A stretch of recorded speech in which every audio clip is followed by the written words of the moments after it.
evening, family. We want to take this opportunity to welcome each and every one of you back to this week's episode of Straight Talk, No Chaser with Dr. JJG. I am your host, Dr. Jason Jordan Griffin. We are excited about this evening's episode. Tonight, you are in for a powerful, thought-provoking, and extremely strategic episode of Straight Talk, No Chaser with Dr. JJG. This evening, we'll be talking about the Black voice in the 2020 election. The Black voice in the 2020 election. And so we are definitely poised and ready for what will be an exciting hour, or maybe even a little bit more than an hour with you on tonight. It's such a timely conversation for us to be having with my guest on this evening, as the Black community continues to be disproportionately affected by so many of the ills of the day. When you begin to talk about issues like police brutality, as in the numerous cases leading up to the most recent deaths of that of George Floyd, Breonna Taylor, Ahmaud, Aubrey, systemic racism across the board, manifesting itself through impoverished communities, educational disparities, a wealth income gap, not to mention a global pandemic that is still going on, in that of COVID-19 coronavirus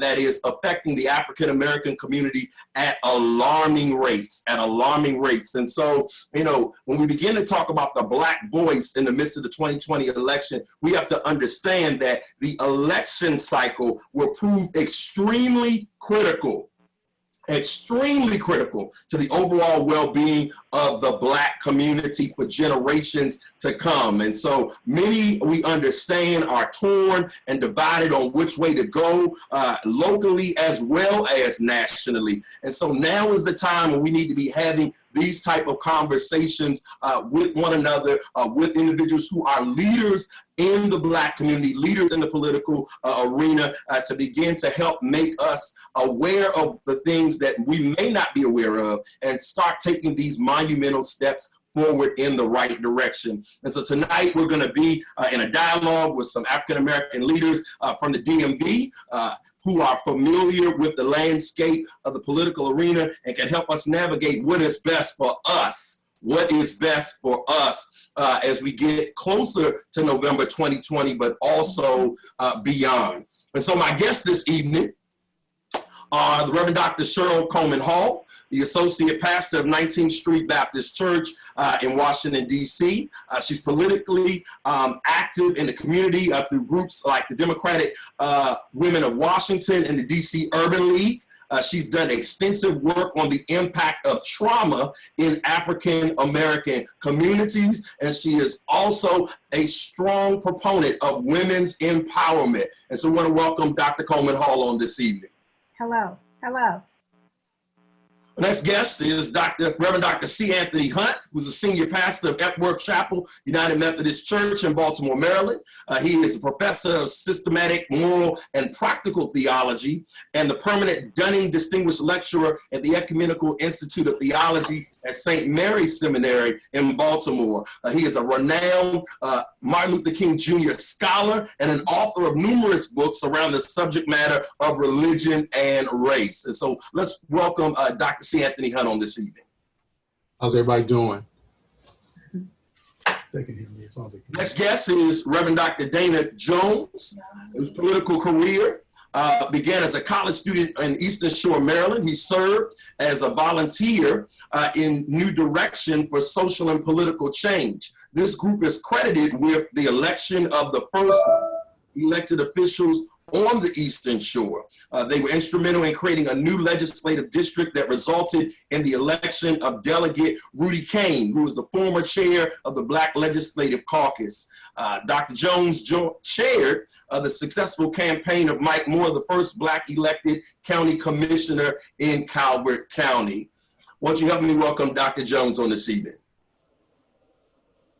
The next guest is Commissioner Vita Rashid, who serves as the Advisory Neighborhood Commissioner for Ward 7 in the District of Columbia. She is a mom of two, an attorney, and a community activist whose first priority is serving Ward 7 with unflinching integrity. She recently ran a fearless campaign to represent Ward 7 on the DC City Council. Help me welcome Commissioner Rashid. Good evening. Good evening. Our next guest on this evening is the Reverend Dr. Kevin A. Slayton, who is the pastor of Lanham United Methodist Church in Lanham, Maryland. He's committed to the cause of justice and serves his community and our state as a religious affairs chair of the Maryland State NAACP. He counts his wife as the joy of his life. Most recently, he served as a political advisor to Congressman Kwesi Mfume. Newly elected just a few days ago, City Council President-elect, soon to be after the general election, Nick Mosby, and State's Attorney Marilyn Mosby. I want you to help me welcome Dr. Kevin Slayton on this evening. Hey, Kevin. Our next guest, Ms. Joyce Smith, who is the Vice President of the Baltimore City Board of Elections, following an appointment by Governor Larry Hogan. She also serves as president of the Howard Park Civic Association in Baltimore City. She's a tireless advocate for community development and improvement. Help me welcome Ms. Joyce Smith. Hello, everybody.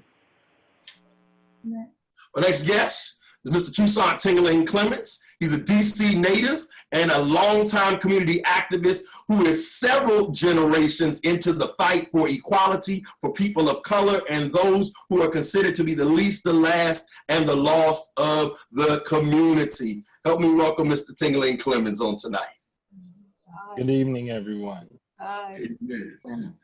Our last panelist on this evening, last but not least, is Delegate Melissa Wells, who is the representative of the 40th Legislative District in Baltimore City, which is comprised of the heart of West Baltimore. She is also the first vice chair of the Legislative Black Caucus, state of Maryland. She has spent her career advancing racial equity and access to employment and financial economic security for the most vulnerable workers and communities. She's previously worked at Policy Link, where she promoted increased and equitable investments in public transportation, and the Joint Center for Political and Economic Studies, where she led efforts to promote financial products and practices that reduce racial wealth gaps. She's also director of apprenticeship readiness in Baltimore, DC building trade unions. Help me welcome Delegate Wells on this evening. Good evening, everyone. So we have a robust, highly capable panel on this evening. So let's get into this conversation talking about the Black voice in the midst of the 2020 election. So to all our panelists, I'll just start with this. Many people have categorized the 2020 election cycle as the election of our lifetime, regarding the health and state, the claims that it will determine the course of the United States of America for generations to come. Specifically, I want to ask, as we set the foundation for tonight's conversation, what is the level of significance of the 2020 election for Black America? What's the level of significance of this 2020 election cycle for Black America? Whoever wants to jump in there first, go ahead. Well, one thing is that the next president will nominate and get a new Supreme Court judge in, which is going to be very important because, you know, that's one thing, and getting more down the line judges in also. So. This is Toussaint. I mean, I would have to say I'm 36, so started voting in 2002. Every election that I've been alive for has been billed as the election, you know, or else. And so I think, to answer specifically your question, I think it's very important. But I don't know, I've not lived in a time when an election wasn't important. So, I mean, I would say we're at 10 for 10, but we're always at 10 for 10. Mm. I mean, I would agree with Toussaint. I thought that when we elected Barack Obama, that was the election of the year. We were actually putting an African-American male in the White House in the District of Columbia. That was not only historic, but it was deemed the election of the year. And I agree, every election matters. this election, we're seeing what's going on in the White House right now, so people are coming out. I also think this will be the election of the year because now we have people listening to Black voices. We have people out in the street. So this is actually our opportunity to not only take this movement and not have it as a moment, but move it forward. So I do think that this can possibly be that election of the year. This is Delegate Wells. Just to add to this, and I agree with all the previous comments, but I think though also what makes this election even more important is because of the moment that we're in right now. And we see, some of the momentum was generated, the successes of, especially of Black women in different states where there was a pretty stronghold for Trump supporter-backed candidates. And I think that also because we know the widening gaps around inequality, the racial wealth gap, we see what's happening with criminal justice, and we have so much data and information and knowledge. And my biggest fear is that we will lose this current generation of young people who want to be engaged, who have unfortunately have come of age over the last 15, 20 years where they have seen tremendous violence at the hands of and injustice by police in their communities, have seen a lot of poverty, disinvestment in education. And so I think that not only is it important for us to show up and show out this election year, it's also important for our voices to become a part of the Democratic or of the electoral base of issues this year. If it doesn't happen this year, my God, I don't know when it will ever become a part of the narrative. Wow. That's definitely important. I mean, you talk about, seizing the moment. One of the other things I heard you share, you talk about that seizing of the moment. You talked about this group, and I think Tucson maybe alluded to it a little bit earlier as well. The youth that are now responding, millennials that are saying, hey, I see this as a moment in time that if I don't get involved, this may have some serious impacts, not only on my future, but that of my children or my children's children. Others that want to jump in on that question, that's fine. Well, Jay, I wanna also add to you, not just millennials, but Generation Z. The generation under us too. A lot of them are, young adults, 18, 20 years old, and they are taking the reins. I do want to say, Stephen, Delegate Wells's point, I think, electoral politics clearly are very important, but I have faith in the young, in the younger generation that if electoral politics don't answer the questions that they need answered, that they will go another route. I think that's what we're seeing in the streets today too. Definitely. Dr. Jones. I think there are a couple of things that we don't want to miss about this election. It's not all about the presidential election. 2020 is critical for a number of reasons. Not only do we have the census, but we're going to have redistricting to follow this. Redistricting will determine how we get to use the power of the ballot box. And so when we're dealing with issues of redistricting, when we're dealing with gerrymandering, when we're dealing with all the other things that have an impact about who are going to be in those downline positions and how we're going to be able to put together a Congress that is representative of the people, that's critical. The other aspect about that is that the Black vote can't be taken for granted.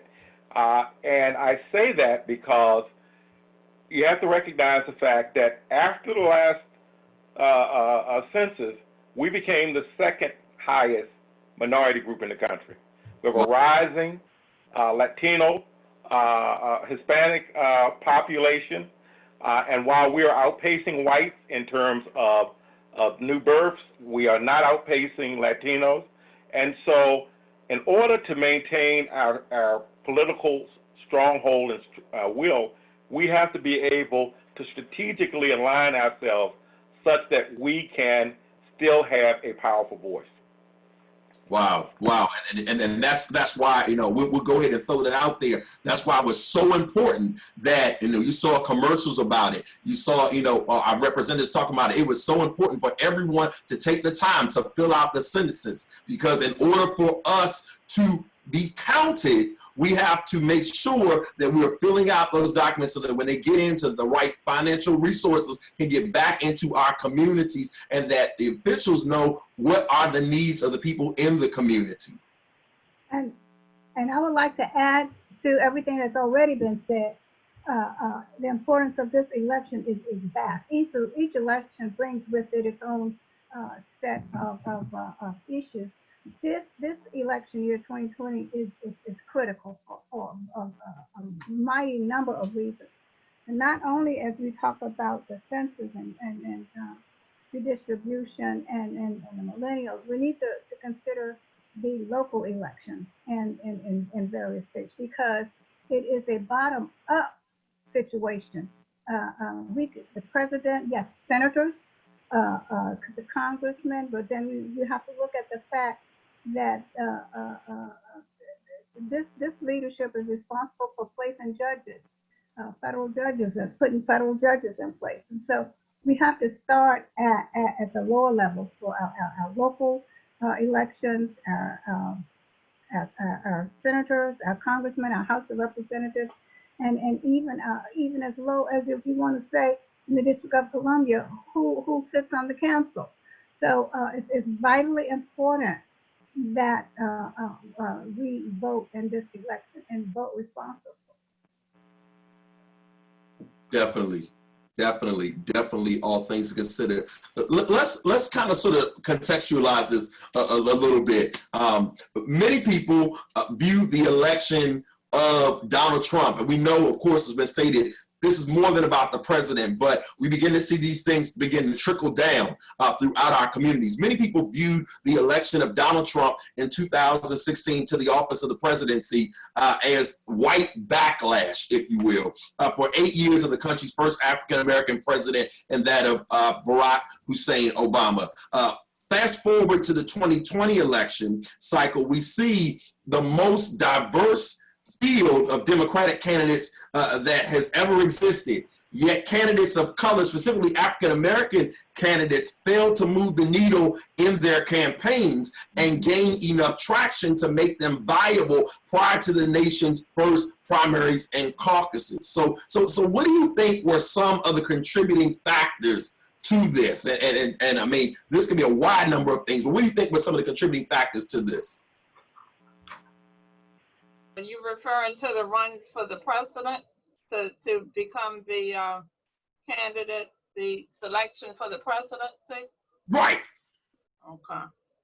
Well, I'll hold my thought for a minute. Let me just say I'll take a look at that one. Eddie Glaude says something along these lines. Princeton professor of religion and politics, and he said that Donald Trump is not the real issue, and his election is not the real issue. Donald Trump, in many ways, notwithstanding his actions, is a symbol of white supremacy. He is an outcome of a fermenting whiteness and nationalist fervor in our nation that is continuing to manifest itself in the intersections that we find. And I would like to call this election that is upcoming the COVID election, because we see in COVID the intersections of race, poverty, disproportionate health care, gender, age. We see all of that intersecting in this election: law, politics, again, money, the stock market, and all of that. So we have to see Donald Trump, and even as Dr. Jordan Griffin, your question about the kind of the levity that relates to the candidacy of people of color as a part of the endemic nature of white supremacist reaction to the brownness of America. So it is a reaction, and Donald Trump is a reaction. And if by chance Donald Trump gets reelected, it's going to be a more pronounced election. We're seeing the most precipitous levels of disparity across across the world and our nation right now, and that's economic. And I suspect that whomever is elected will have to deal with an ongoing backlash to the browning of America, because there will no longer be, regardless of what we do policy-wise, there's, based on the data, there's not going to be a majority population in America. There'll be a number of minority populations, and given the conditions of whiteness in America and the normalcy of whiteness, everything we're doing is a reaction to it. The riots, racialized policing is all a reaction. And again, particularly to your question, in regards to your question, that's why I don't think well qualified, most qualified, as qualified Black and brown people did not gain any traction in this last election, even among Democrats. Because there's a certain normalcy, even among Democrats, as relates to whiteness in America. Yeah. This is Melissa Wells. I echo, and I was over here nodding feverishly at what you were saying, Reverend Dr. Hunt, because it really, it's a reckoning with white supremacy and with the grass is greener on the white side, and I think the fact that we aren't always, we as Black people specifically, and other minority people of color. And so I think the other thing though too, to why there's a challenge though also, that is definitely a key point, but wealth, we know that it takes money to run campaigns, right? And especially a city council election is costly, state level as well, but we know a presidential campaign is costly. And so you're now depending on those very entities and institutions that really reinforce white supremacy. Now you have to depend on some of them for money. And then we know what the wealth looks like among our communities. And even though, and with Obama, definitely we saw the success of the small dollar contributions, but when you got people struggling, even those small contributions are really a challenge. And so, and he came, he kind of came of right as the financial crisis was hitting us. And so I think that we can't forget about the fact about the financial element of it, and that it does take money to be able to raise and to be able to get on television. The DNC was requiring you to raise so much money to even get on the debate stage, right? Yeah. And so, those are things that, and I think that obviously it's a shame that we don't have that same access, but I do think that we can pivot those situations through strategy and organizing, into what Dr. Jones said earlier about how do we organize and work together, because we do not have the same dollars. Slavery and all that has happened since slavery will guarantee practically for my foreseeable future that we will not ever have enough Black wealth to compete with white wealth in this country. Can I ask a question? I don't want to overstep my bounds, Jason. Go ahead. Okay. So kind of to what Delegate Wells was saying, and I'm not a Democrat. So I don't, I don't speak for what Democrats should do. But to what Delegate Wells was saying about the amount of money you have to raise to even play, and the fact that we as Black Americans cannot play, what is anyone who's a Democrat speaking to this issue from within the party? Because that sounds like white supremacy to me. And so who is there a wing? Is there somebody actually speaking to that? Because otherwise, the white supremacy that permeates through the Democratic Party will always be there, no matter what candidates you all throw with them. That's what I'm suggesting about Brother Toussaint. That's what I'm suggesting as regards a normalization of whiteness across the political spectrum. So it's a norm that, and to answer your question, I don't see it being addressed because Black candidates across the board have to prove themselves, right? To be normalized toward what we like to call a neoliberal, Dyson and others call it a neoliberal form of normalizing what is. And so it can be Hillary Clinton, it could be, frankly, Barack Obama, to be honest, right. had to normalize himself to a white status quo. Yeah. And that's not being challenged and that's why many younger, more progressive, let's say, persons across the spectrum are pushing back Biden, to be frank with you. Yeah. That's the quick analysis from just my perspective. And I'm a Democrat, so.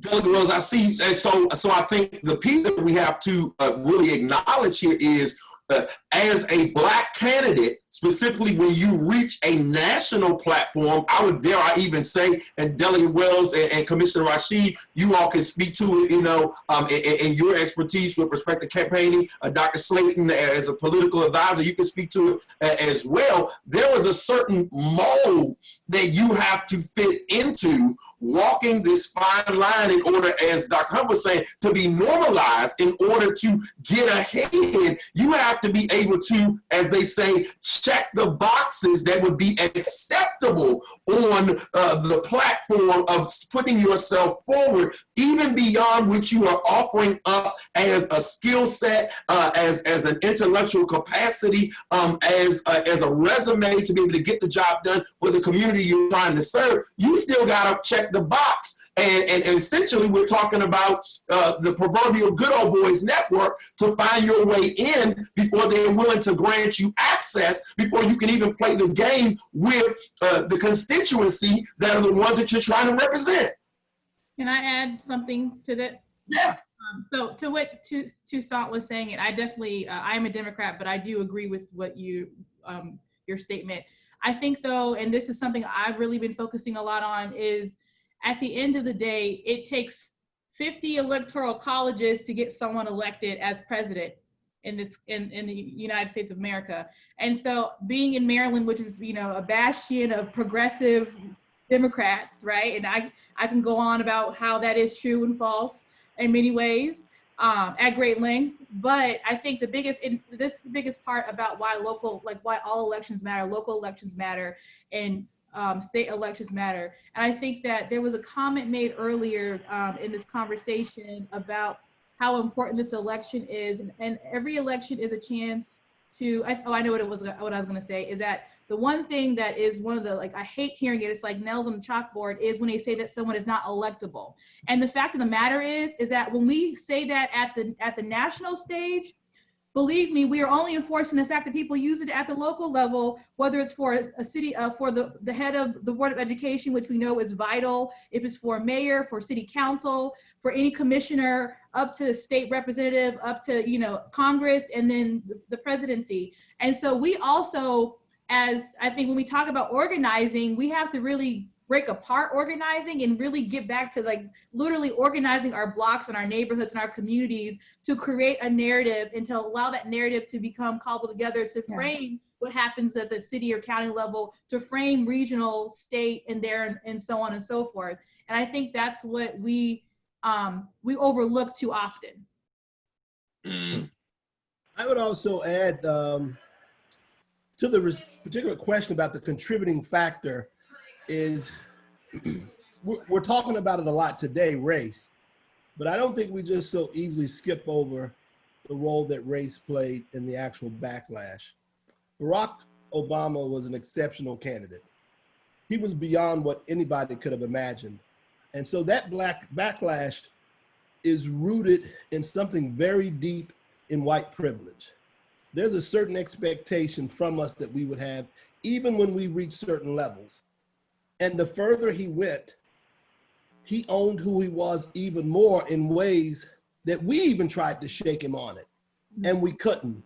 And so to really show us who we were in their eyes, they picked the worst thing they could find.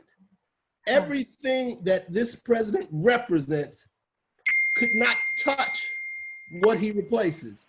His family was intact. His children were intelligent. His in-laws were by his side. He spoke well. Everything he did with such grace that I believe there's a large number of white folks who sat on their heels, who say they got black friends and they know black folk. They didn't know we were that good. Wow. And if we had another chance to get more of us like that in that place, they said, over my dead body. I think. Go ahead.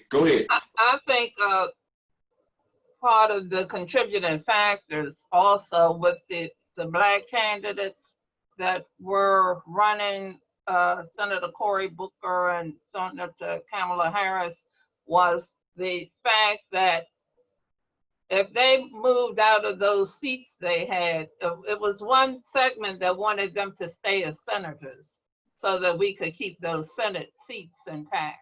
And then I think another thing was trust factor. Some people just didn't trust the message, for example, from Senator Harris and Cory Booker. So whether, sometimes perception is reality for people, but those Senate seats, to hang on to them was an important factor also. I want to jump on something that you said right there. It has always been so interesting to me that we as a people, as a black people, have an open arms willingness to trust our white counterparts. But when we, people that look like us, people that come from either similar communities or backgrounds or life experiences as us, get up, to say we want to do something of purpose, positivity, to impact the community, then we all of a sudden want to start raising the standards and holding them to a higher bar. I'm a preacher by trade. It is reminiscent of the conversation about Jesus returning, and those who are from his hometown ask the question, can anything good come out of Nazareth? And so it is bothersome to me as a black man that we have this willingness to trust our white brothers and sisters because they've been tried and true for 200 plus years in our eyes, tried and true a lot of ways to our detriment, but yet and still when our black brothers and sisters rise up and say, here I am, I offer my skills, here I am, I offer my talents, here I am, that we become extremely critical of them and doubtful of their ability. But I'm not talking about just black folks. The candidacy was going to be determined not just by black folks. So very true, very true. But the level of critique that oftentimes comes from out of the house always, to me, is very problematic. Mm-hmm. If you raise the level of conversation to intersections, we focus on race, but the standard is a triple standard with women of color who happen to be running. And so, for instance, Kamala Harris and there's several others who are being vetted right now, Keisha Lance Bottoms in Atlanta. When candidates are being vetted, women who are, we have to put on a different set of lenses and get behind a lot of our candidates on multiple levels, local, regional, national level, to really as people of African Americans see what's going on, because there's this triple scrutiny with class, race, and women can't afford to even be as loud as men who happen to be. So there are multiple levels of discrepancy in our political calculus when it comes to, we're talking about race, but a lot of the folk who are being vetted right now, notice the senator from Minnesota seemed to be running first until Minneapolis happened, okay? Because she was safe, she was suburban. I said suburban. She was suburban, and she was white, okay? What got her was Minneapolis, okay? And so So, oh yeah, we can confine this conversation to race, but I think it's very important critically. I think it's time that we really start talking loud about the efficacy of the women of color whose names are on the table, and ask ourselves the question, why aren't we talking about that? We're gonna get That's further down. On the list, I'd like to. but I think it has to be talked about. I think it needs to be talked about early in the conversation, because again, there are triple levels of scrutiny when you talk about Black women in this conversation, particularly at the national level right now. Dr. Coleman Hall, go ahead, and then Commissioner Rashid, I see you.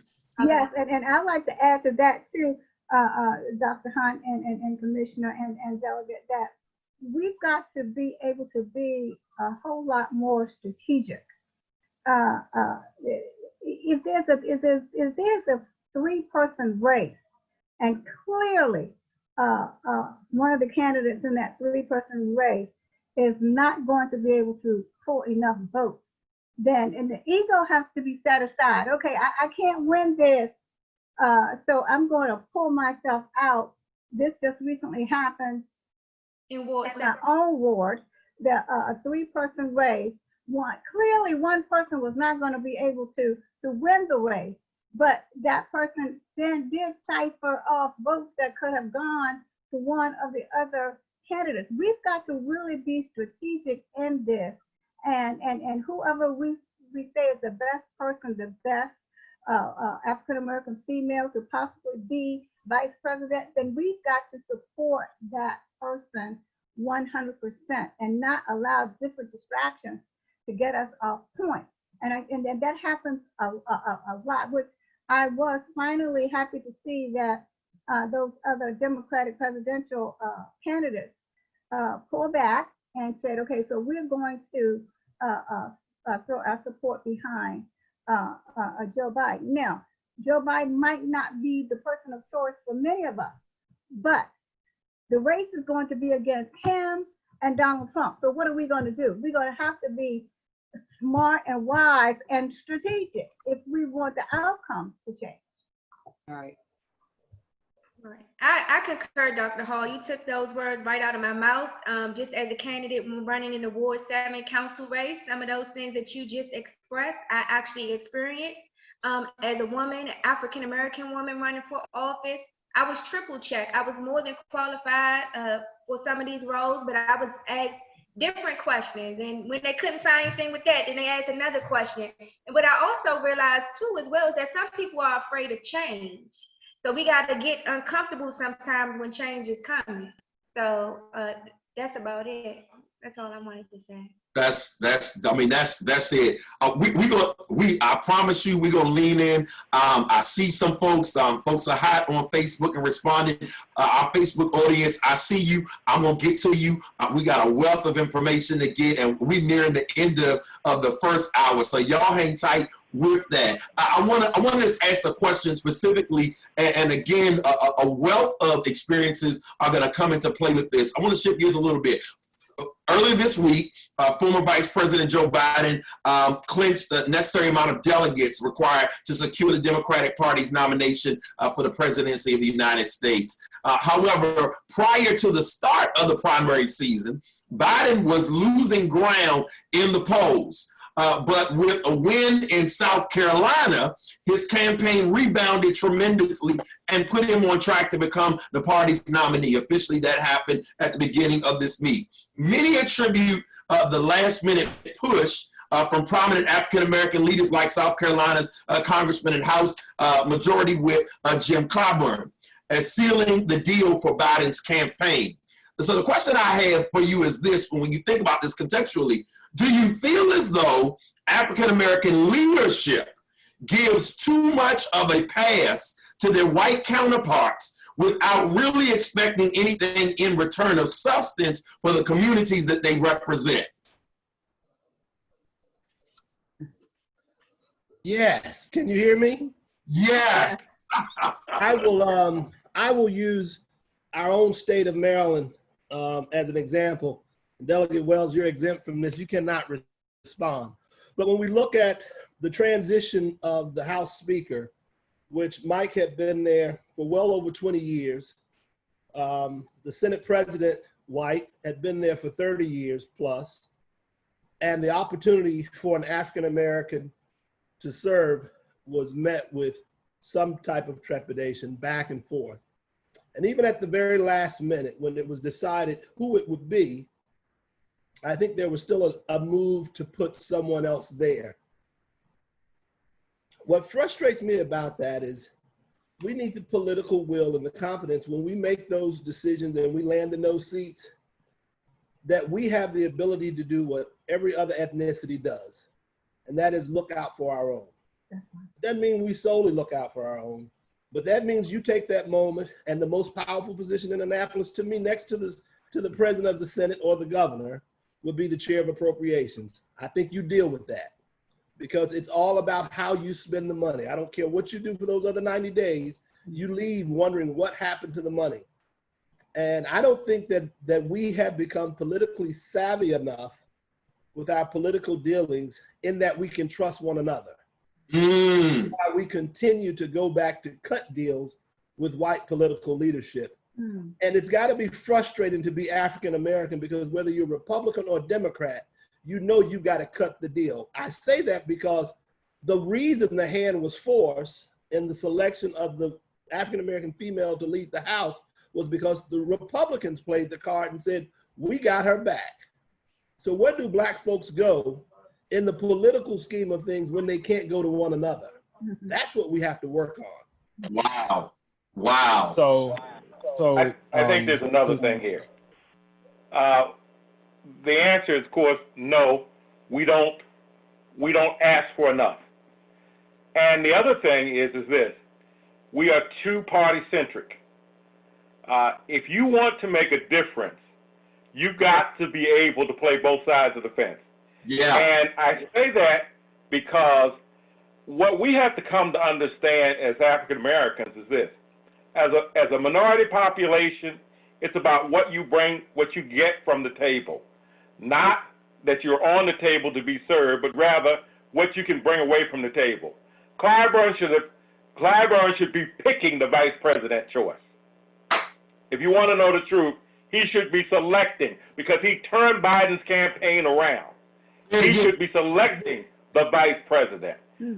When we go even further and look at this process down the road, also one of the things that is killing us is that we are an aged population with nobody training somebody to take their position. We got folks dying in office. Dying in office. Can't wait to run again. 78 years old, wanting to run again. For what? For what? If you haven't done it by the time you're 78, I think you should, as I tell folks, there's a time that the only thing you need to run for is your soul. Run for your life. Come on, sir. So I think, I wanted to jump in a little bit. Go ahead. So about even like Jim Clyburn. Oh, I'm sorry. Go. I didn't hear you. Go ahead. Go ahead. I was just well, gonna so say. a couple things. Oh, that maybe Got it. I'm gonna be quiet. is affecting the choice for vice president behind the scenes. A lot of conversations go on that may not be public, and they may have a connection, but they had a connection before this, and that was one of the reasons why he sincerely endorsed Biden. But he might have a connection with him behind the scenes to really get down to who he really thinks should be the best deal, which is probably a strategic move, not to have all your cards out front. So I thought about that. I said he might be playing a part in who is selected. Okay. So, this even leads back to, in my opinion, what even Dr. Comahall was saying with the previous question about, like, if you got two choices, you got to kind of be strategic and pick one. While I understand that strategy, I disagree. And part of the reason I disagree is because we end up with, someone who lives in, as a native Washingtonian, a place that doesn't have, full voting rights in the sense. I've never voted for Jim Clyburn. And so to have him in a position of power where he's choosing, who the other candidate is, when I don't know that he's ever stood up for anything that I would have stood up for. And that's not to actually denigrate him. I think he's a very principled man. But there are people who are making those decisions who I don't agree with. And so I think we lose a lot of the young people by then trying to force them into these one choice or the other. And I think that's a huge problem. And especially as we talk about even grooming the next generation to take over, if we're just simply giving them this one A or B option, I think, that we're doing them, one, a disservice, and two, I think they already see it for the farce that it is. Okay.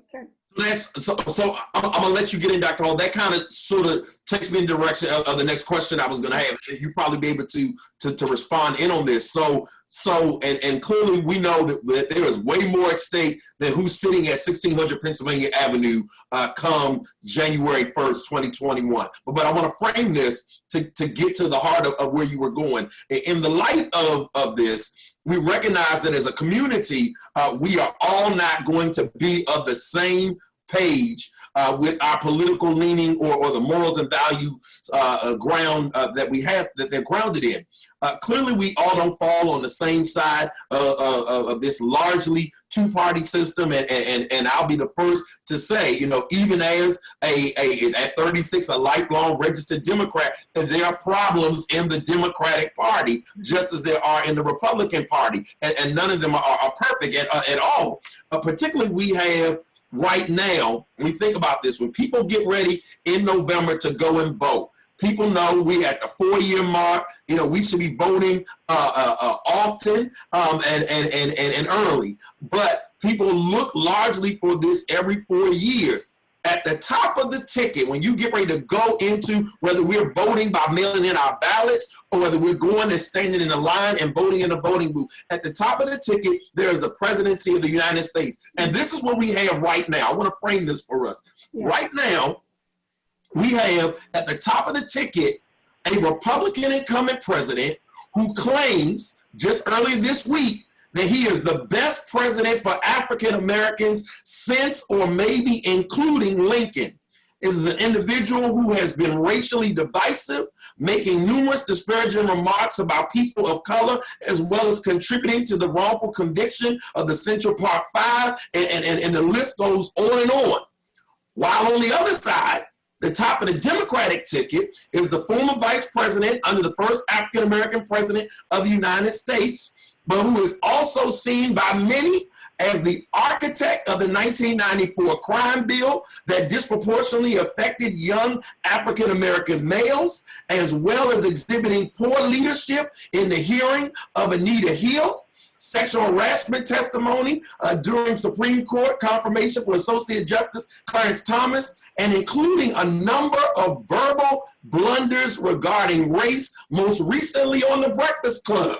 The comment that he made to Charlamagne the God, claiming you ain't black if you don't know my record. And so with that being contextualized, understanding that we are stuck right now in this two-party system. It's two-party.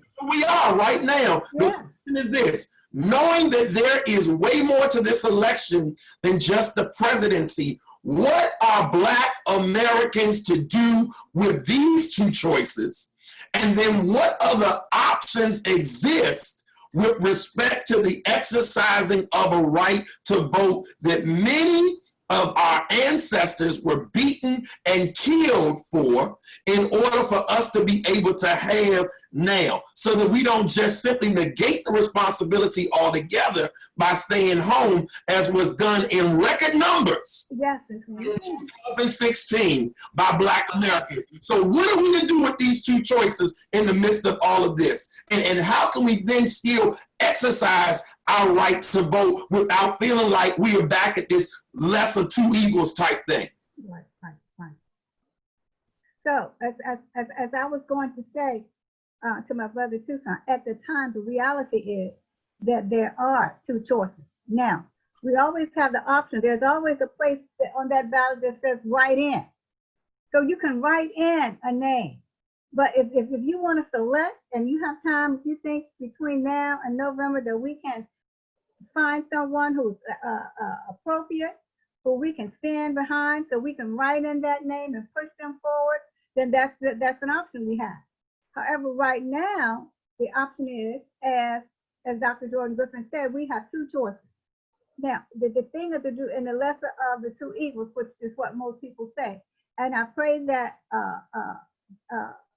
that our people recognize the importance of voting and not using not voting as some way to come against the election or to speak out and against the candidates, because we cannot afford to do that.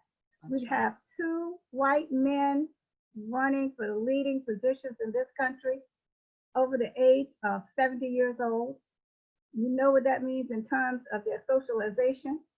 You know what I find so interesting is that these ladies and gentlemen in Congress, and the first time I witnessed it, it kind of threw me back how they can come against each other so harshly and so vividly. And then when the cameras are off and they're done with the session, they're shaking hands and going out to lunch and backslapping and, and friends. Because ultimately, some of these people are going to stick together. And someone said, I can't remember who, we need to be smart and to begin to learn how to play the game with what we've been given.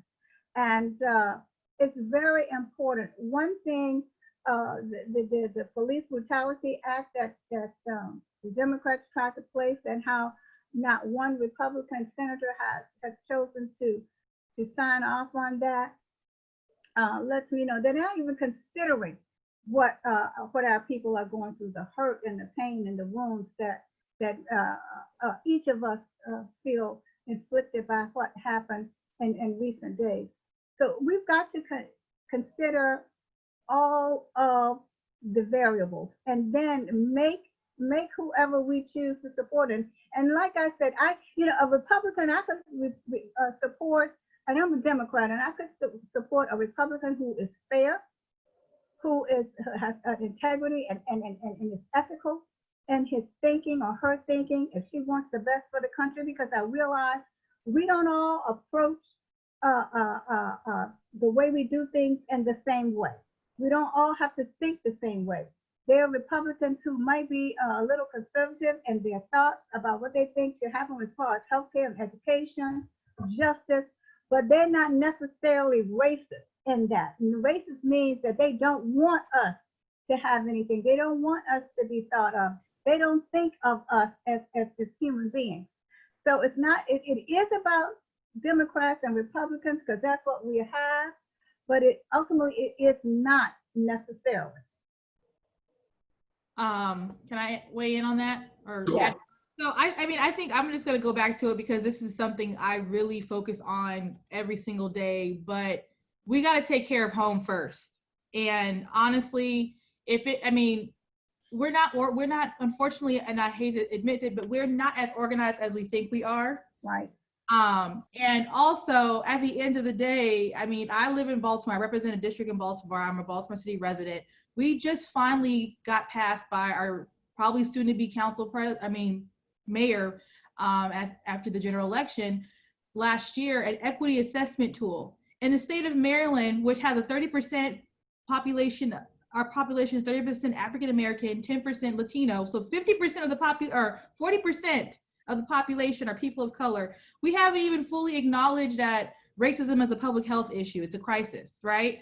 And so I think that we really have a lot of just basic building blocks, learning how to really crawl and almost begin to toddle a little bit, as Tyler's doing to learn to walk. We haven't even accomplished that. We can't even agree on the fact that perhaps we do need to look at how we dedicate funds for public safety and how those funds impact other investments in education and what have you, and not having an indoor discussion about defund 100% police, but saying we need to even really reevaluate our budgets, how we appropriate our dollars. We can't even agree on how to appropriate our dollars in most places. And so and at the end of the day, as much as we do take the tone from the president and Congress take their tones from their jurisdictions where they come from, or from the majority of the jurisdictions across this country. And so until we begin to see states and some of the biggest regions in states and economies across this country begin to use a racial equity approach, begin to acknowledge that racism is a public health issue, begin to acknowledge that there has been systemic injustices and disparities that people of color, Black people especially, have been dealt with the entire time we've been here. A lot of what we want to organize around for folks here or those that are like-minded becomes difficult because you have the people on the fringes that look like us too, that don't agree with that don't lead with those same principles. And so, it's a matter of working with our local NAACP chapters, the urban leagues, working with clergy. I mean, everyone has to really be working together and has to agree. And even sometimes all those different groups can't even agree in the same city or the state about how to do something. I see Reverend Slayton. I mean, I totally agree with you. How do you repair 400 years of economic disadvantage, right? And DC is in a unique situation because we don't have control over our criminal justice system, right? We have an office of attorney general, but we just have exclusive jurisdiction over juvenile matters, some adult matters. Even when we do our budget has to go to Congress to get approved. So we're in a different posture here. So local elections matter for us as well as national elections matter. As far as the Democratic nominee, I think that we have to choose someone that's going to fulfill the Black agenda. Who's likely to do that? Because like you said, everybody is not going to agree on every single issue. At least I haven't seen it in my lifetime. And I don't think that that's going to happen.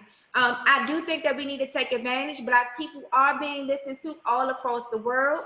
We have to demand what it is that we want. And we have the opportunity to do that now. We have the whole world listening to us. We definitely cannot afford to sit out of this election. For me, to withhold your vote, and then what? What happens after you withhold your vote? You have to vote. You have to vote. And like you said, we have a two-party system right now. We have to work what we have right now. And one of the things you talk about is getting organized. That's one of the things that I don't see. We have to organize all the way from our grassroots on up, and we have to push agendas that are going to impact the communities that we're out in every day. I tell people all the time, I never ever thought that I would be running for a local office. I heard about people talking about different things, but it wasn't until things started personally impacting me that I got really involved as a mother, having to see things that my kids go through or just walking through my community. So when we talk about things, I think engaging our children at the middle school age, teaching them civic engagement. We want to get rid of a two-party system. Let's just teach them what civic engagement means, what it is, what is voter participation, what does that mean, being a part of what's going on, because we need to do more of that, right? It's a lot of things that we're going to have to change, and that's going to take our council people. That's going to take people at the legislative level. That's going to take us making legal precedents in court. That's how change starts, and that's how change stays, right? Dr. Jones, were you trying to get in there? Yeah, let me just say something. I think we have this moment, and we're in this season now, that we're concerned about justice, and we have an incident that has raised the bar that's given it international attention. I've been concerned about justice my whole life, and so it's not an incident for me. I can give you 27 George Floyd. They normally start with a scuffle ensued and a gun was discharged, and that's the way it ends. But thanks to the smartphone, we have footage that shows something that has the world alarmed. See, to me right now, the conversation should be about who the next Attorney General is. I think, to me, more importantly to me right now than the Vice President. The Vice President position will be symbolic. Maybe it'll have some responsibilities depending upon who the President is. But I need an Attorney General who is the chief law enforcement official in America that is focused on justice for people who look like me. And I think that that conversation is a point that we ought to be rallying our votes and our voices around in terms of organizing. We need a fair, decent, reputable attorney general. Wow. I don't disagree with what that good Capper brother said. I don't at all. But he said we need to rally our voice and our votes. And I'm just going to be real honest with us why we are at this place so many years later. Cash rules everything around me. Dollar bill. The lobbyists control the direction of our policy making. They have. The expectation historically is that Black folk will support certain policies because it's in our best interest or it's, you know, working on our behalf. All of that stuff is nice and good, but it's those people who are writing checks who get the meetings. It's those people who are writing checks that get their voices heard. It's those people who are writing checks who get to see the blue draft and determine what goes in the legislation, what comes out of it. And for far too long, we have waited until the legislation sort of became a crisis to show up when we should have been writing checks long before that to influence how the bill even came out in the first place. So as we work on becoming more politically savvy in the coming years, I would hope we would begin to engage more in how we establish PACs, more in how we begin to pool and partner our money around one of our largest institutions, which is the church, but finding more creative ways to fund candidates so that when they get in office, they are accountable to us. I often use this example during election cycles, which we're in. There can be Mrs. Jones, Mr. Jones, the local neighborhood advocate who's working with Kevin Slayton while he's running for office. And it's like going to a marathon. They've helped me train. They were on the side of the route while I was running the race. They encouraged me. But once I crossed the finish line, I fell into the arms of the lobbyists. And they told me, you'll never have to run this hard again if you do this. We have to put ourselves at the beginning of the race and at the end of the race, and we have to do it with our money. Dr. Hunt, I'm gonna let you jump in on that one. Toussaint, I'm gonna let you jump in on that one, and then I'm gonna pull some of these conversation questions off of Facebook so that because they're responding to what you're saying. Dr. Hunt, Brother Toussaint, you'll take it from there. Quick, I think the lesson we can learn is if we go back 26 years in national politics. To answer your question, we have to be awake to what's going on, not only at the presidential, vice presidential election, what drives the confirmation of the attorney general, and what drives everything are checks and balances. And right now we have no checks and balances. And the checks happen in the Senate, okay? The checks happen in Congress. And to win an agenda as relates to caring for marginalized people in our society and the redistribution of wealth and resources will take a win of about 6 to 8 seats in the Senate. So pay attention to that, okay? Because we're focused on the vice president. And as Dr. Dana Jones has said, Brother Slayton, Dr. Slayton, he's your prep brother. He's my former student. So anyway, but we gotta watch out. We gotta watch out for what's going on at the Senate, okay? Because that's where we start to coalesce. So the influence that we have with the let's say the Democratic National Committee as it relates to, and Delegate Wells, you know this happens in Annapolis. It happens in Annapolis. The check happens, the work happens to check the governor with the delegates and the senators, okay? And so if we don't win the Senate, I don't care who's, I'm talking about as regards marginalized people. If marginalized people don't win the Senate, it really, we're really gonna be where we were in 1994 and where we were in 2010, okay, 2010. And it matters, but it really doesn't matter as much whoever wins, let's say if Biden wins and marginalized folk don't win the Senate, we're gonna be at a filibuster as a nation. So I would just encourage folk to go out and vote down ticket. Well, you know, if you're watching this in Maryland, we have a Republican governor, but he can get checked. Am I right about it, Delegate Wells?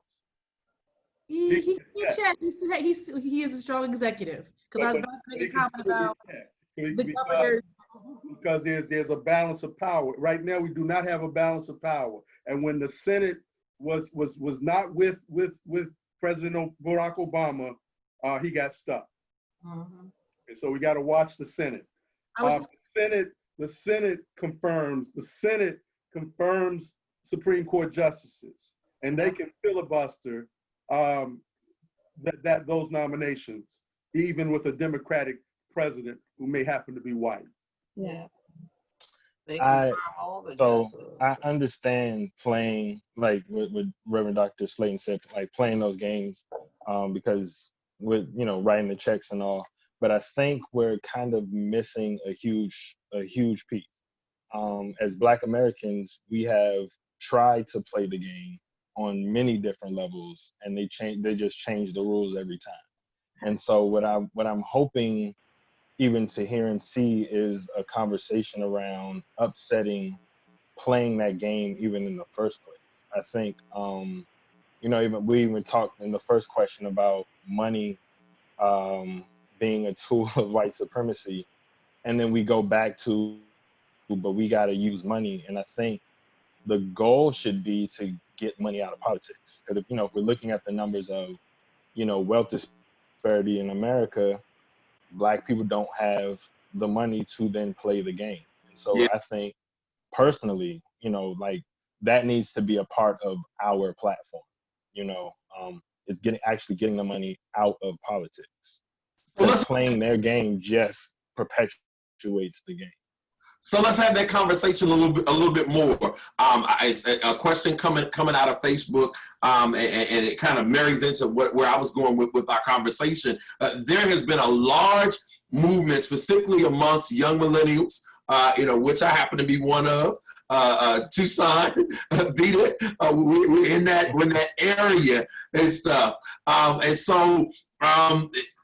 And not only young Black millennials and those who are in the more progressive wing of politics in general, not even putting you in a party or not, to have 2020 be the year of real tangibles. Real tangibles has been a phrase that has been, you've heard it more and more over the course of the past, I would say, year than any other time in our political history, or specifics for those that don't understand what tangibles are. In the 2020 election for Black people, there have been conversations that say the Black vote should be withheld unless candidates are willing to explicitly detail their plan and subsequent actions for enacting a plan to make a difference in the lives of Black Americans.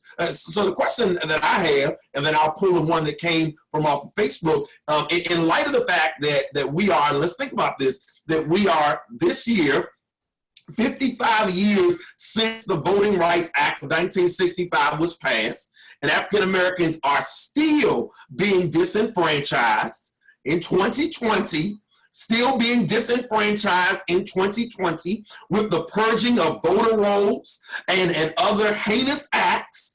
Do you think we should withhold our votes for tangibles? Wait a minute. And not only that, and if so, what are these tangibles? Let's really spell it out. What are the standards that we need to make clear in order for a vote to be cast in one direction or another? And I'll read the question as it came off of Facebook. It says, really, what is? We've heard it in several of these town hall type sessions, whether it's been done virtually, whether it was done back last year at Essence Festival or any of the other places where Black folks have been gathering. What is the Black agenda? What is the Black agenda? That's the question that's coming off of Facebook. And here's another, has the Congressional Black Caucus actually focused or ratifying an agenda, this is our opportunity to place one before both political parties, candidates, and the nation. There are many grassroots activists that can offer support with getting this done if need be. So what's the Black agenda? What is the thing that we just say we can't budge on? If you won't move on this, we're not with you, whether you Republican, whether you Democrat, whether you Libertarian, whether you, whatever you are. Green Party. Green Party, forgive me, Green Party, Purple Party, Blue Party, whatever you are with, what are the things that we as Black Americans have to say, like a tree planted by the water, we shall not be moved on? Yeah.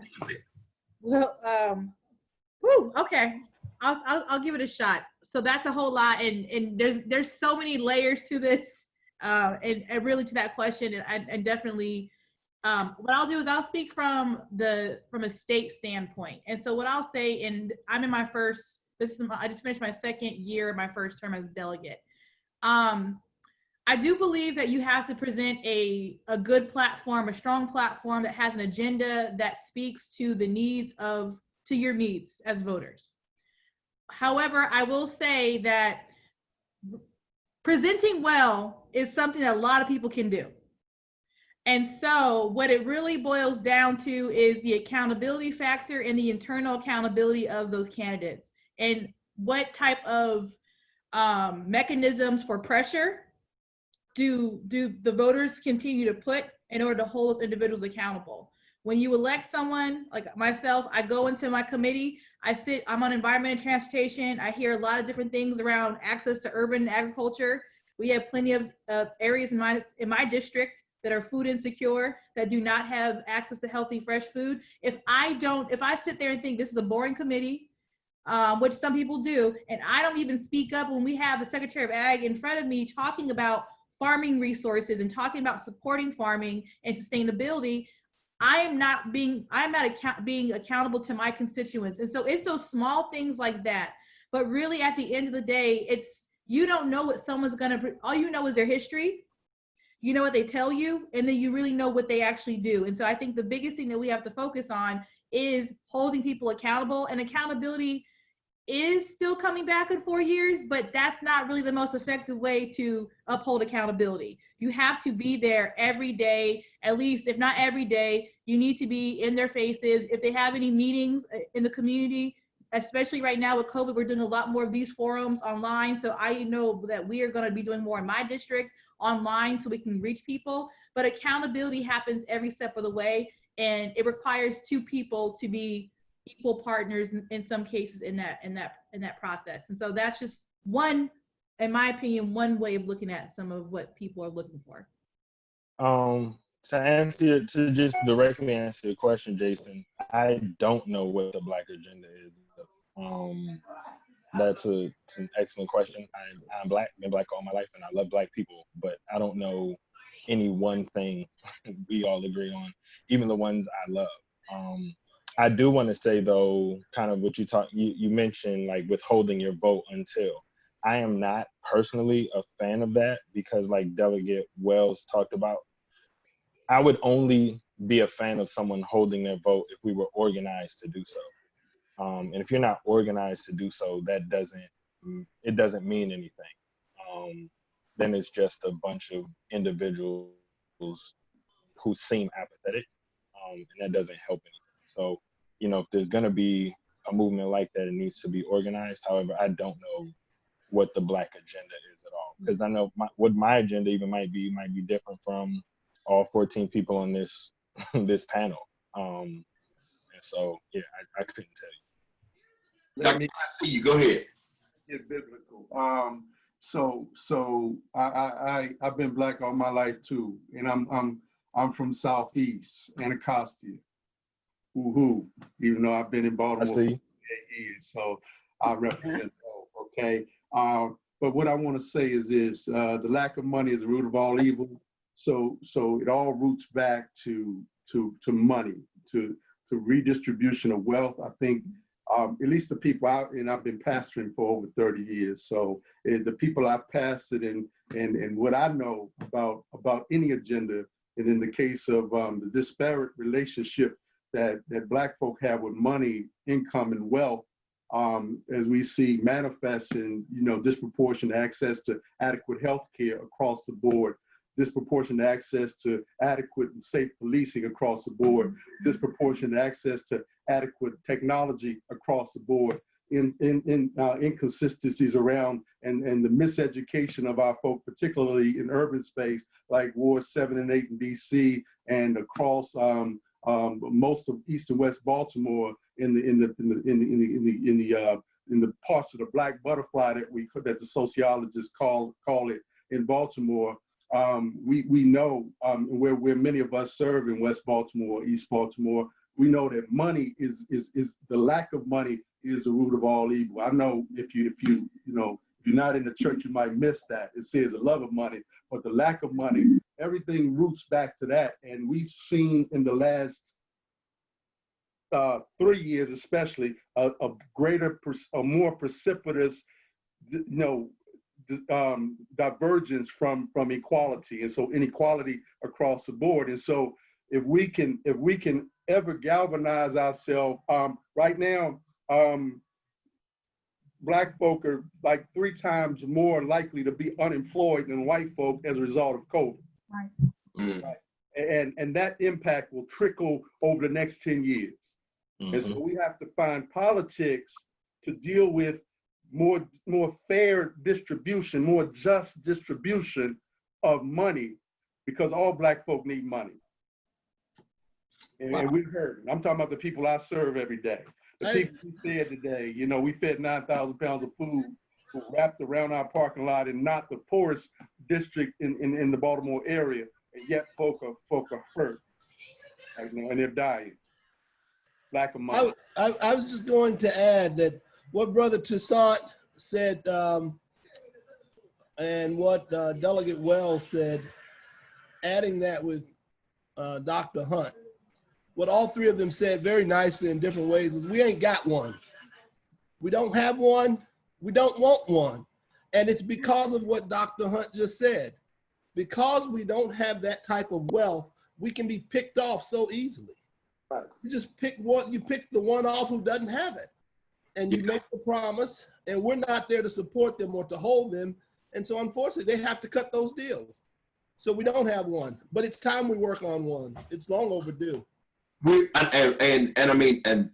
think that goes to the whole piece. One of the things that I've been screaming from my platform and my little corner of the world, as we're still in the midst of this pandemic, has been organizing. But there has to be, and we're going to get to it a little bit, there has to be a shedding of egos amongst even those of us. I see you raising your hands. There has to be a shedding of egos amongst those of us who are in positions of power, whatever they may be, whatever level we may feel that they're on, because honestly and truly, they are still limited, regardless of the title in front of our name, regardless of the zip code that we may live in, regardless of whether or not we have a stock portfolio or a checking and a savings account, because a lot of Black folks don't. There has to be a shedding of egos for us, that my way or the highway is not how we gonna get this thing done as a Black people, as a people of color. There has to be a willingness for us to say, hey, look, you may not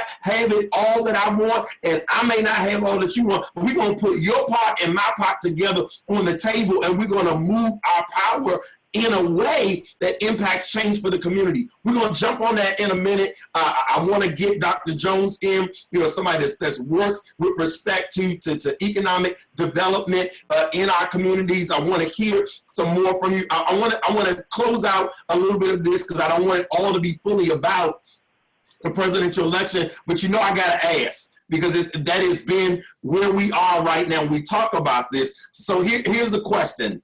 We talked about it a little bit. Dr. Coleman Hall, Commissioner Rashid, Delegate Wells, Sister Joyce, y'all come in on this as well.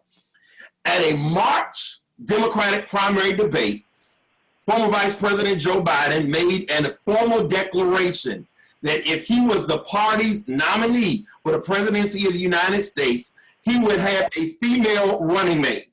Right. CNN political correspondent, Baltimore's own April D. Ryan, reported just this past Thursday that at the present time, there were 8 women who had either met with the former vice president or co-chairs of his campaign and were being vetted.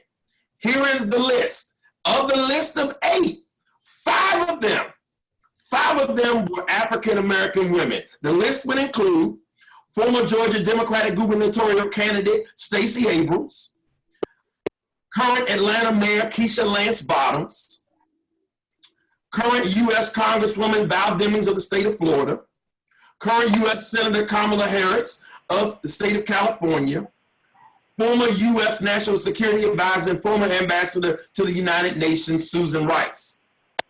So Biden has stated that he feels as though his VP pick will need to be ready to lead on day one. He's used that term simpatico. In light of this statement and considering Biden's age, it was alluded to earlier, he's 78. And everybody here, let me just say this, for everybody that's been making, I'm saying this to my audience, but everybody that's been making a big deal about Joe Biden being the candidate from the Democratic Party, whether you're Democrat or Republican, let us be real and understand this. Joe Biden at 78 years old, he is all but saying it outright, has zero intentions, if he makes it into a first term in office, he has zero intentions of running for a second term at 82 years of age. So the understanding is here, and I hear you on the Attorney General, I'm gonna talk about that in a minute. The understanding is here, whoever he selects as his vice presidential running mate, he is essentially tapping them to be the next leader of the Democratic Party. Essentially, probably a front runner for the 2024 campaign. So I'm gonna put y'all on the spot. Don't tell me I don't want to answer your question. Don't tell me I'm not here for that tonight. I'm gonna put you on the spot. This is no chaser. I know you will, Miss Joyce.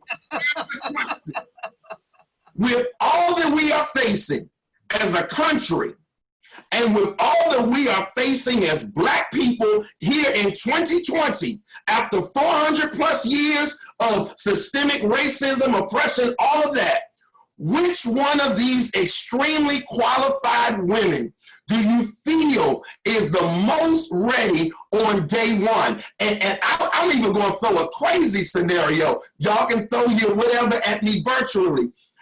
To some degree, I honestly believe that former Vice President Joe Biden, y'all say you crazy, Dr. JJG, I honestly believe that the brother doesn't even have a plan to carry out a full term in office. I believe he just wants to have his name on the list. I honestly and truly believe that whoever he is selecting is going to be poised to be the next president of the United States. So which one of these women, the 5 that I've listed, do you believe is ready on day one? That's the first part of the question. And the second part is, which one of them is most ready to tackle the issues specifically of Black America as we approach a second chance at bat to have the nation's next African-American president? And if it's not one of these women, which women of color, which African-American women have yet to be put on the table? So y'all have that. Who's ready? Miss Joyce, go ahead. Who is it? I think Susan Rice, if she wants to do it, is the best choice. And because she's not currently in office, we wouldn't be losing a seat. That's always important.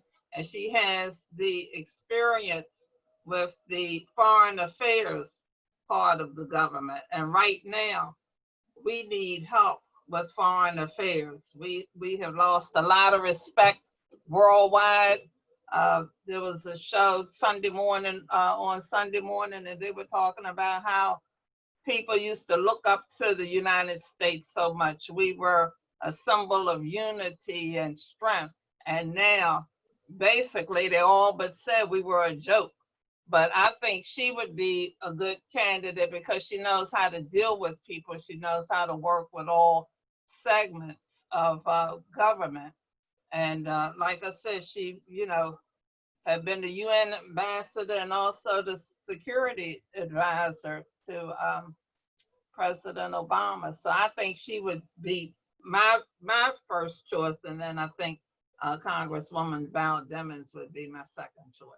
All right, talk to me, Delegate Wells.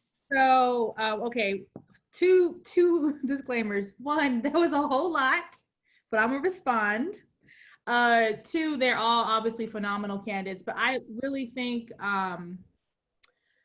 that Stacey Abrams is the vice president and the person that we need close to the president that will take us in the direction that we are going currently in terms of a lot of the activism, organizing, agitation. Stacey Abrams, although she unsuccessfully was not elected governor, she ran a strong campaign, and we know there was voter suppression that was taking place in Georgia, but she also has a track record of bridging some of those relationships with some of the old Dixiecrats, so to speak, in some ways. But she's also understands how to organize. I think that she would actually help mobilize and energize a lot of people that are apathetic or lukewarm on Joe Biden. And so I don't believe that necessarily who he picks as vice president means they're going to be president. I'll be clear on that.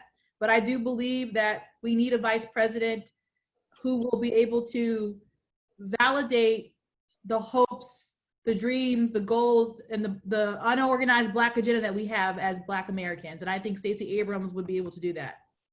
All right. Who's up? Dr. Jones, you ready? I'm ready. Come on, sir. Val Demings. Okay. And I say Val Demings. First of all, she could pull in the law and order vote because she's a former law enforcement agent. I think her time in Congress has given her an opportunity to look at the country as a whole. I think she brings that strength. She has a strong approval rating in a state that struggles to push a Democrat forward in terms of congressional and statewide offices. And I think that she is not, for lack of better terms, she hasn't been overworn. It's not a name that you're going to hear over and over again, and people are going to have to learn some things about her. Susan Rice is certainly astute on international affairs. This country needs a domestic agenda that deals with justice and economic equality, and I think Demings is in a better position. Okay. All right. Brother Tucson, you ready? Sure. So give me a disclaimer. We know you're not a Democrat. That's all. I'm a Green Party member. So I don't get to choose, and I will. So I have my other disclaimers. My politics are left enough that I have major problems with every one of them. But I think if we have to talk strategically, I would say Keisha Lance Bottoms is probably the best candidate. And I say that because Biden is already going to get the overwhelming Black vote. But what he needs to do is convince younger people that he is an okay choice. And the majority of the people who are on this list that you gave, and we're 36, so I don't know if we still qualify as the younger people, but I don't see people under 25 losing their heads over Kamala Harris or Susan Rice. You know what I mean? And so I think Keisha Lance Bottoms has the best opportunity. Either she or Stacey Abrams have the best opportunity to bring out young people. But I also don't think it's going to be a Black woman. Well, we're going to come to that. That's going to be my next question. Commissioner Rashid, you ready? Yep, I'm ready. So I think that all women are great. I support women, but I would go with Stacey Abrams. Well, first let me preface it with this. I think Stacey Abrams has a way of speaking to everyday people, and she can articulate a message that some people may not be able to get across. I also believe that she would be ready on day one because, like Delegate Mills said, she has done the grassroots work, even though the election was stolen from her in Georgia. I do think that Susan Rice has name recognition. She's brilliant. She also deals with national issues, you know. So I think that would be good. But I do agree with Tucson was saying. I didn't even think about the. I still think that I'm young Tucson. So Look, we are. I'm just saying. I know this young girl. All of you are young. so I didn't even think about that factor in about the getting out the younger people and making sure that we keep them involved. They might not know who Susan Rice is, and I think Stacey Abrams has been her name recognition will carry along with them, and also I think she's brilliant as well. I also think she's intelligent. So, Excuse me, just real quick. That's one of the problems. People need to educate themselves. Like you said, people may not know, the young people may not know who Susan Rice is, but I think it's inherent that young people, especially, educate themselves on all the candidates and not just go for who's, you know, the hot ticket at the moment. All right. But to educate yourself on everybody. right. I agree. One of the things that I found out is a lot of people do just go with the name that they know, you know. Yeah, name that they heard last. I agree with that. I do think that everybody should be an informed voter. That's why you got to run again. They know your name now. That's it. Dr. Coleman Hall.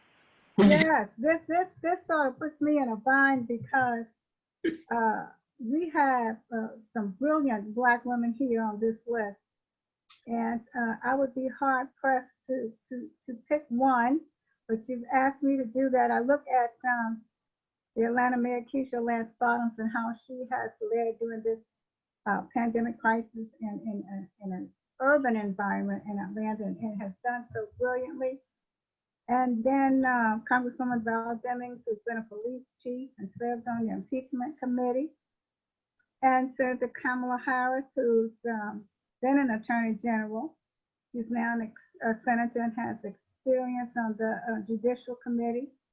And Susan Rice, who performed brilliantly before she was dismissed. To someone who will be able to hit the ground running right now, I feel is U.S. Senator Kamala Harris. If she vacates her Senate seat, then we would have that election to contend with, and in the hopes of replacing that Senate seat with another Democrat. But I'm going to go with Senator Kamala Harris is number one. Susan Rice is number two, and Congresswoman Val Demings is number three. Okay. Two want to hear from Dr. C. Anthony Hunt. Where are you with this? No, we've been having this conversation for 3 years, yes, right? We have. Yeah. And, I'm glad we're at this place where we can have a serious, high-level conversation about excellence and about five quality, and there are many others, like Michelle Obama, who was not on the list, but could very well be on the list if she wanted to be, in my opinion. But day one, the two people on the list, Val Demings is ready. She's ready. She's tested. She is from the South. I think it would be very important to have a candidate who is either from the South or from the industrial Northwest, in this case. And so Keisha Lance Bottoms also, but I think because of her experience and also being able to navigate Congress, negotiate, because the vice president has a particular function. It's not simply symbolic, but they are the president of the House of Representatives, and they should, if they function well, should be able to power through with the Congress, the United States Congress. And so Val Demings would be my top choice, and then Keisha Lance Bottoms. All right, Dr. Kevin Slayton, you have had your hand in some political campaigns. Very recently served as a political advisor helping to get Congressman Kwesi Mfume elected and back to Congress. To give us your words. You get the final word on this one before we shift. And thanks again for the opportunity, but I'm gonna have to exit after this one too. The question and the need for the response shows how schizophrenic we are as a political entity. For one, all of those women are more qualified than the person they'd have to run second fiddle to. Surely. And then number two, the level of interest with which we show as Black people in us being second, if we just showed that interest in us being first, Right. our second place candidacy would be automatic. We have to change the way we see ourselves. It will help us change the way we see who leads us. Boom. That's it. I'm gonna let you have it with that. I look. This has been amazing, Dr. Satan. I know you got to get ready to jump off. I really only had one more question. As always, I've got an after show going on over on Instagram Live. Those that are available to join me, there's still some other questions. I've got a notebook over here. I was writing some stuff down. So if you're available to join me over there, definitely we can continue the conversation for just a few more minutes. But I wanted to just ask this one final question. Brother Tucson, if you would join me over there, I want to have that conversation with you on why you feel as though it's not going to be a person of color, because that was the question I had. But here's a final question to sum this all up. Little meaty, but just take it in, and then this will be our final one before we close out. In addition to the reforms with respect to our overall quality of life, the events of the past few weeks, the unrest that we've seen, the sheer just, being sick and tired of being sick and tired as a people of color has caused a number of organizations to look at their policies with respect to African Americans in the areas of employment, sports, entertainment, entertainment and the like. So NFL Commissioner Roger Goodell all but came out and said that we blackballed Colin Kaepernick. Spike Lee called him out earlier today and said he never said Colin's name, so it is a sorry apology at best. About with respect to kneeling as a form of protest. Companies have been firing employees who have been making racially charged remarks or insensitive actions. Commercials, I saw one at a great for my wife the other night. I didn't know who was behind the commercial until the end. Have been airing by major corporations without selling products, but instead to push and show solidarity with Black Americans in centuries of old injustice of race in America. You've seen entertainers that have been in a public war of words with one another about the amount of show of support for things like Black Lives Matter movement or just basic treatment of Black people with dignity. So to kind of close this all out, do you believe that we are finally starting to head in the right direction? Or is this all going to fall by the wayside in a couple of months? And then if not, what is needed to keep the momentum going and keep the Black voice being loud and clear so that we can truly make the changes that are needed in cities like Baltimore and Chicago and Detroit and Compton and Atlanta and DC that have implications far beyond a 2020 election?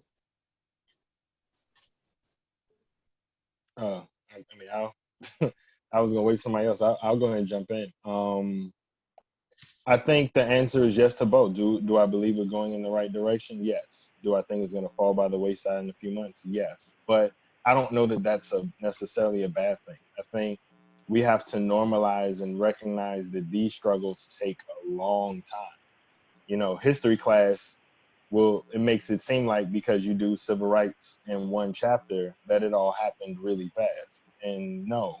These things take years, if not decades, and the undoing of, institutions and decades of normalized racism in this country. Like that's not something that's gonna happen I mean, I hate to say it, that's not something that's going to fully happen in my lifetime. But the progress that we are seeing is, I think, is real and is in the right direction.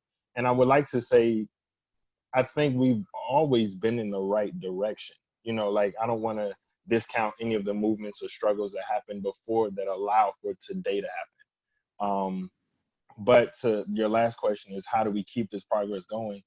Honestly, my easy and simple answer is keep listening to the young people, because they are leading this. They are the ones in the streets. They are the ones who are making the moves. And it's not that other people haven't asked for these changes before, but they are the change. And so I think we have to keep listening and cultivating and working with them. So that's my simple answer. Thank you, Brother Toussaint. Delegate Wells, go ahead. So all of what Toussaint said, and what I would also add to it is that we actually I was just sitting there thinking about, we already somewhat have the mechanism in place, right? And a lot of the structure is really not beholden by any of us on this call, or a lot of organizations that we think of when we think about who's out in front at times. It's Black Twitter, it's the cancel culture, it's the agitation to the point of the Crab Shack, you know, and over in Baltimore County, that the gentleman that had racist comments, along with all the others, the Amy Coopers of the world. It's really, I think to some extent, we at least, there's been progress. That is progress, in my opinion. People might disagree, but that is a progress around organizing that we have not actually fully given credit to, but really is effective. So I think it's a matter of allowing ourselves to, for those of us that might feel like it's undignified for Black Twitter, you know, how we hashtag things online that are, you know, beyond martyrers, but how we use Black Twitter, how we use cancel culture. We need to start using those things consistently to move our agenda. And so perhaps that's part of how we move more of a national agenda, Black agenda, is that we begin to actually think about harnessing our voices on issues, start with one issue or one topic or what have you at a time, and continue to move. But that's what I would say is what we need to do. All the other stuff we know works, but I think that's what's gonna really move the messaging and move people's feet to actually act. We see all the young people out in the streets that are protesting. We had some amazing youth-led protests here in Baltimore last week. And that's not the first time we've had youth-led action. So we need to give more credibility and more visibility to those actions, and give people a chance to show that there's ways to communicate that we don't acknowledge is valuable. Thank you, Delegate Wells. Go ahead, Sister Joyce. I'd like to ask the young people, the millennials, do you all ever think of maybe embracing the more senior parts of the community? Or it seems like the millennials think that they have all the answers, that they know everything, that they only ones can move everything. And I think it's a more effective movement if people come together and the millennials recognize that the seniors have experience and wisdom that can help move their agenda along. It always seems to me to be segmented, like we have all the answers, you all are washed up, you all don't have anything to add, or, you know, to even listen. I think that would make a difference. I would just say in response to that, and I want to give everybody a chance to give their final word. I would say in response to that, it must be both ways. I think there is a certain level of respect out of Black culture that is expected for those that have been around. I think sometimes with the expectation of the respect that is due to our more senior foot soldiers who have been on the front lines, I think it's also a similar sentiment that because we've been around for so long, we know which way to go. I think the only concern that is coming from millennials is this: because of the length of time that you have been around, there's a certain expectation from millennials that certain things will have changed by now. And the fact that we are still revisiting and rehashing some of the things that you were fighting for in the 60s, in the 70s, shows that perhaps some of the practices that were used then although well-meaning and may have been timely and appropriate then, have not fully solved the issues that we're still talking about in 2020 as millennials. So I think the coming together must be both ways. Dr. Hunt, go ahead. It is. First of all, millennials, y'all getting old. Let me say, I'm gonna throw that out right now. I'm just saying. And so we need to get real. What's leading this movement right now are those who are younger than millennials. Who leading these marches are younger than millennials. Those who led the civil rights movement were younger than millennials.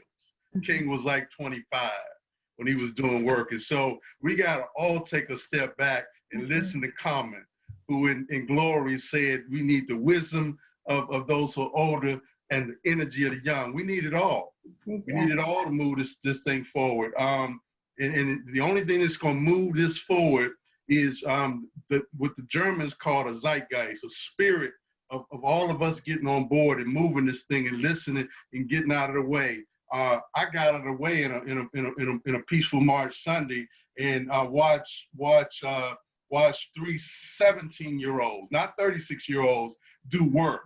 Okay, I had no problems checking my ego, you know, at the marshalling gate and just being a part of the movement. Because every time, you know, when preachers and in the Al Sharptons of the world and the Jesse Jacksons of the world and those who just gotta say something, you know, whether you 36 or 66, it's too late, okay? And so we all need to check ourselves and utilize the galvanized energy of the people. And that's what's been effective across sectors. There was not one political party that got the Voting Rights, the Civil Rights Act, the Immigration Act passed. It was a conglomeration of interests that converged of primarily young people, younger than everybody on this call, okay? So, I mean, when I hear millennials or I hear, you know, the seniors need respect, I'm like, well, you know, because the Ys are going to get old one day. The Zs are going to get old one day. And what we're going to call the next group. Okay? Okay, so I think we need to all just kind of slow down and say, where's our energy? You know, where's the zeitgeist, the spirit of the times? Using a Hegelian term, y'all know I had to do a little bit of philosophy in. But where's the spirit? Because anytime there's been great progress in history, particularly with Black folk around the world, whether it's anti-apartheid, whether it's movements of revolution in Zimbabwe and Rhodesia, wherever it was, anti-colonialism and imperialism around the world, the re-globalization of Western culture in Haiti and other places, it's been people who came together across all of these spectra and made a difference. So I mean, I'm not trying to disrespect, you know, because y'all might not like me if you like under 40, but I'm just saying y'all getting old. That's all right. Dr. All will have to get out of the way, right, Jason? That's it. Dr. Coleman, go ahead. I just think this is just so rich and wonderful, and I'm thankful to be a part of it. I liken it to a relay race, a 4-leg relay race, and everybody on that team is responsible for bringing that last guy in to win. You say, okay, so we're still fighting some of the same things that we were fighting 50 years ago. Yes, we are, but we haven't seemed to have gotten to the root cause of the issue. And I think if we can deal with symptoms and we deal with you know, practices and all of that, but we have not stamped out the root cause of the issue. But it takes all of us, as Dr. Hunt was saying, it takes the seniors who brought us this far, because we're all standing on somebody's shoulders, and somebody's going to one day be standing on your shoulders. And believe it or not, as Dr. Hunt said, you are going to get old too. But the thing of it is, it takes all of us and every now and then to reach back and ask that wisdom, that senior wisdom. Okay, well, what do we do now? We're thinking about doing it this way. What's your input, getting feedback? Because as long as we stay fragmented, this is how we can be attacked. Because we're not as a whole, you know, okay, the young people against the older people are They're a little bit confused, and this is not Martin King's civil rights movement issue. No, but it's still the same issue that we're dealing with. So I think it's a relay race. You can pass the baton, you take it, you run, you do your thing with it, and then you're going to hand it over to the next person. Wow. But the goal, the end, the win is that we get beyond this. You know, that we do see some social justice, we do see some equality, we do see, you know, and I'm a preacher to God in the midst of all of this. All right. Dr. Jones, go ahead, and then Commissioner Rashid, you'll get the last word. Yeah, I think the point that I want to add is that we have to be able to value internally first before we can deal with an enemy greater than either generation of us. And I just want to remind you that Dr. King often looked up to A. Philip Randolph and recognized the fact that the March on Washington in 1963 was 20 years in the coming, and that A. Philip Randolph had proposed it 20 years prior. But he also offered the wisdom of organizing, the wisdom of bringing in labor unions, the wisdom of doing other things that he advised. And A. Philip Randolph didn't let his ego get in the way. For all of his years of work, he could back out and look at the genius of King and at the same time admire his energy that he did not have at that age. And so it's the valuing of who we are for the moment that the spirit is moving that allows for progress to take place. I think we have such an opportunity, and I think that there are multiple ways that we can move forward. But if we continue to look for ways to separate or differentiate between us, I just want to say to you that I've lived in a time that if you had marched as some of the peaceful marchers did this last week, you would have met something that you did not want to meet. Right. I can also say to you that those white brothers and sisters who have marched with us, they marched in the 60s too. And then when Daley turned those dogs loose and did all the rest of that stuff at the convention in 68, they became environmentalists. They wanted to save the world. They picked up all other kinds of cause. Feminism became very important to them all of a sudden. Everything except racism. Every ism in the world became important to them except racism. And so we need to understand that our organizing and our strength is going to be from within. And so we need to look for those ties that bind us, that keep us moving forward. Thank you, Dr. Jones. Commissioner Rashid? Now, I'll just be brief for the sake of time. I agree with what everyone is saying. I think organizing is going to be a big thing. And I also think one of the things that we stressed about tonight is having an agenda.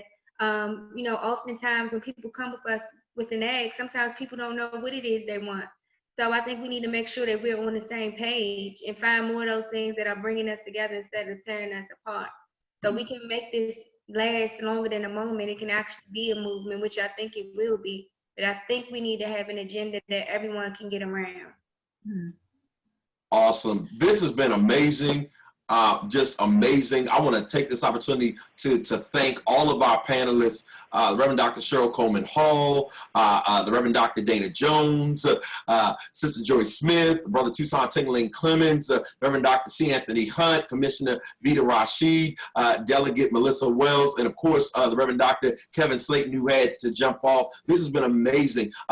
Ladies and gentlemen, if you were able to tune in, you heard a wealth of knowledge, an in-depth conversation about the Black voice, not only in the midst of this 2020 election, but beyond. We talked about a wealth of things, but really one of the things that stands out for me is organizing, a willingness of us all to come together, whether young, whether old, and whether Democrat, Republican, Green Party, whatever it is, to come together and understand that the time is now. I'll just close, this moment with a quote, from A. Philip Randolph, who essentially is just stated, freedom is never given, it is won. Freedom is never given, it is won. And so one of the things that is very clear right now, in order for us to win anything back that has been taken from us or denied from us, it is going to require each and every one of us to fight. The way you fight may not be the way I fight. The way I fight may not be the way the next person fights. But the one thing we have to remember is that we are all in this fight together, and we got to keep on fighting until freedom is won for each and every one of us. I want to thank you, our audience, for tuning in to tonight's episode of Straight Talk, No Chaser with Dr. JJG. Nothing but love. If you are available to join me over on Instagram just for a little while, come on over. I want to have a conversation with Brother Tucson about why he doesn't feel as though it's going to be a candidate of color coming on the VP ticket. I also want to have a conversation. One thing that was really big in the comments that I didn't get to was the blowback and the holding accountable the former President Barack Obama, why he has not been held to a higher standard. Just want to have that conversation a little bit briefly. Dr. Hunt, I see you shaking your head. If you'll give me a minute or two on that one. I had one more and stuff. That'll be interesting. Join us over on IG. Follow me at Coolwater714 over on Instagram. Join us over there. Thank you, one and all. Join us right back here next week. Straight Talk, No Chaser with Dr. JJG for another time of powerful conversation. Until then, peace and blessings. I'm jumping on Instagram Live now. Thank you, panelists. God bless you. Peace and blessings. Good night, everybody. I don't know how to do Instagram. Wonderful. I'm gone. Commissioner Rashid. All right. Dr. Hunt. Sure. Bye, Dr. Comer Hall. See you.